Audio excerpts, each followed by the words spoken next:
Ladies and gentlemen, welcome back to another video on positional chess. Today's video is going to be discussing pawn chains and breaking up the pawn chain. This concept is very important to understand because it's going to help you identify at what moment you should be pushing your pawns and which ones you should be pushing. So in the structure of this video, I have prepared two positions. Before I explain each position in detail, I would like you guys to pause the video and try to figure out which is the correct move in this position. So this is white to play. If you're not able to find the correct answers, there's no need to worry. Usually in these positions, there are 2 or 3 moves that are pretty good. And so if you don't find the correct answer, your move is still probably completely fine.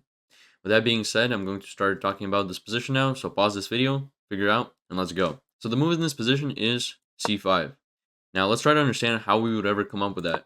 Well, we can understand that if we move something else, our opponent on the next move would like to play c5 themselves and enable the trade of these bishops, because right now this bishop is very weak and doesn't really like being here. This would also enable the movement of this knight to c6, because right now this knight is pretty much stuck on the square. It cannot go to either of these squares since there are pawns here. That helps us understand that if black wants to play c5, maybe we should play c5 ourselves. Now next up comes the calculation part, because c5 is technically something we want to play, but if it doesn't work out, obviously we shouldn't play it. How do we figure out if this works out? Well, we look at all the potential trades that could happen. Let's talk about d takes c5 first. So if d takes c5 first, we notice that black has tripled their pawns. Obviously, that looks favorable for white. We're going to play bishop e3. Now we're trying to recapture this pawn that way. And if our opponent chooses to push this pawn, we're going to blockade this c6 pawn from ever pushing itself by putting our bishop on c5. Now our bishop's on a very active square. Black still cannot move this bishop or their knight. And so even though the material is technically equal and we just technically lost a pawn, the evaluation bar shows a huge advantage for white, thanks to the fact that our pieces are so much more active, and these two are pretty much completely neutralized. If our opponent chooses to move our bishop out, we don't really want to trade queens. We can play queen f3, and then we can play rook d1 and force this queen to move. So this forces a very, very passive position for black, and that is obviously better for us. Now black either has to move this bishop back to d7, or move the queen to c8 or b8, which are both seemingly bad options. So this illustrates that the d takes c5 capture is definitely much better for white, because as we saw, black's position is just miserable, and you're going to be easily able to capitalize off of that advantage, since almost none of black's pieces are actually in the game. They're just stuck behind pawns and restricted by our own pawns. So now let's take a look at what happens if black chooses to push this d5 pawn. We're going to trade, and then we're going to trade all of these pieces off. Now you might notice that we're up a pawn, but we're also losing a bishop. So obviously if we lose a bishop, that's not favorable.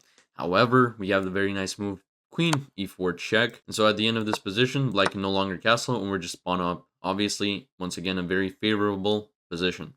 And black cannot, by the way, block with the queen, because then we win this rook, which is even better for us. We figured out that c5 works really well, but let's say we played something else and we didn't find this c5 move.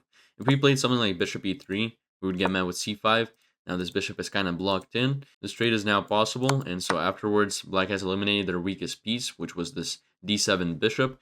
Now this knight can go to c6, it can jump into d4, and even though white is still technically better because of this sort of Maroczy bind kind of structure, all of white's pieces are very active, and there's a nice outpost square on d5 for this knight. This position is still fine for black, and white is a little bit better, but we could have been a lot more better had we played c5 originally. That sort of summarizes example 1.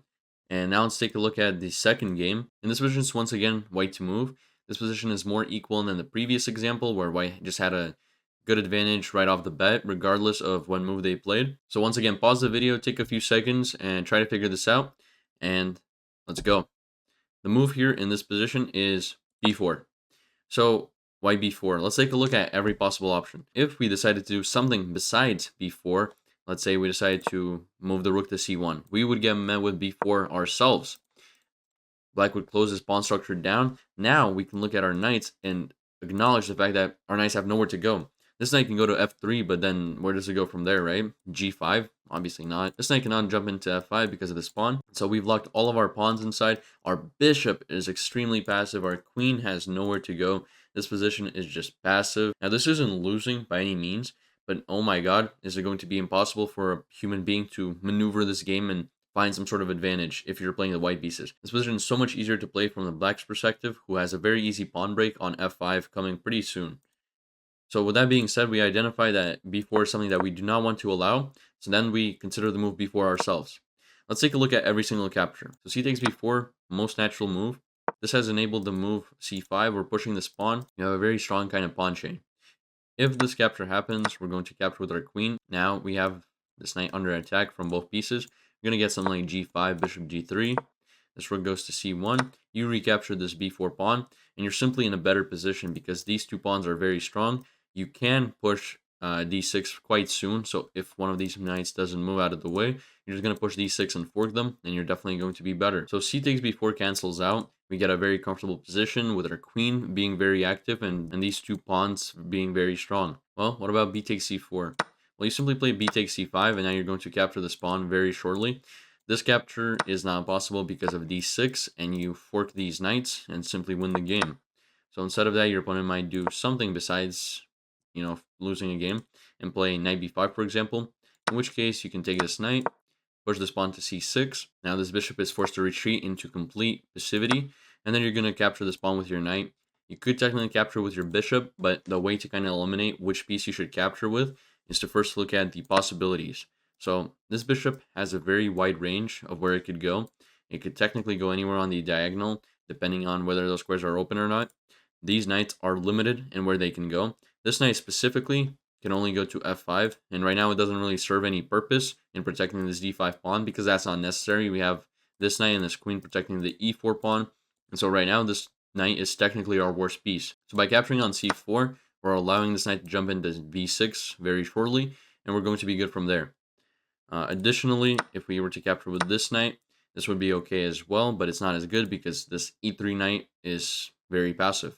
Capturing with the queen doesn't really achieve anything, and so that kind of eliminates every other option besides taking with this knight. You could also take with this knight, but this knight does really well on d2. It has options of jumping into f3 if it needs to, or even b3 soon. It protects this e4 pawn, and it does serve quite a large and meaningful purpose. So knight e takes c4. You're going to get something like knight d4. Knight d4 isn't worrying, you just play queen d3, and this position is very good for white.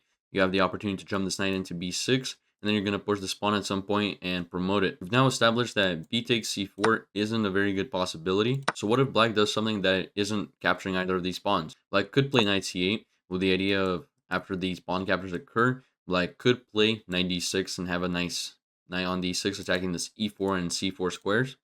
That is exactly what we're going to do. We're going to capture all these pawns, and we might notice that after the c5 capture, we're simply up a pawn.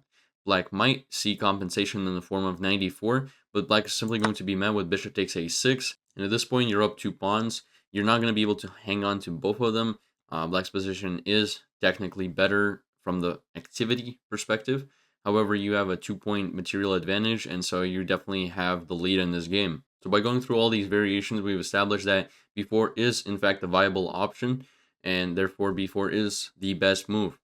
Hopefully this kind of clears up on how you guys can find these pawn breaks in your own games by analyzing what you want to avoid from your opponent and then preventing that by either pushing a pawn in that place or creating a pawn break somewhere else. The next video will contain more examples of these pawn breaks that you guys can go through. So if you would like to see that, please consider liking and subscribing. Helps my channel a ton and will help you stay notified for when future videos come out. With all that being said, it summarizes everything I want to show you guys for today. If you've enjoyed this video, please consider checking out a video to my left. As always, thank you so much for watching, and I hope to see you in the next video.